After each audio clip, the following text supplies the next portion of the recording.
Some wounds don't bleed. They don't leave scars you can see. But they shape everything. Childhood trauma is not just something you get over. It becomes the lens through which you see the world. The way you love. The way you trust. The way you talk to yourself. Trauma is not just abuse or neglect. It's any emotional wound that your nervous system wasn't ready for. Being constantly criticized. Feeling unwanted. Being made to feel like a burden. Or growing up with love that came with conditions. To survive, you adapted.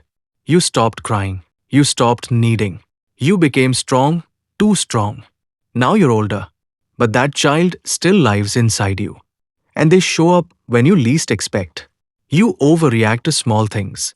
You can't take compliments. You always think people will leave. Or you never feel safe even when nothing is wrong. That's not weakness. That's a nervous system trying to protect you, even now. You are not broken. You are responding to a world that once hurt you.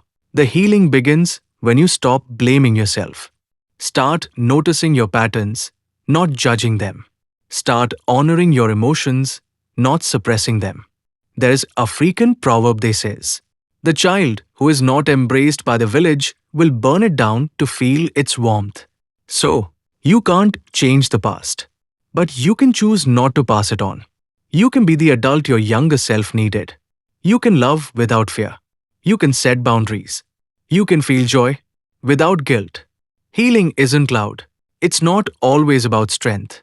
Sometimes it's about softness, about allowing the pain to rise so it can leave. You are not what happened to you. You are what you choose to become next. We like to believe that childhood is a time of innocence, laughter, love. But for many, it was the beginning of pain, pain that didn't end with age. Because childhood trauma doesn't disappear, it grows with us. And one day, it starts speaking through our anxiety, our anger, our fears, and our silence. A child who was neglected may become an adult who feels unworthy of love. A child who is criticized may grow into someone constantly chasing perfection. A child who never felt safe may live with anxiety, always waiting for something to go wrong. The past does not die. It lives in our nervous system. It shows up in relationships, in how we parent, in how we see ourselves. You may not remember the trauma in clear detail, but your body does. It remembers through overthinking, through being triggered by words, tones, or actions that seem small to others, but are earthquakes inside you.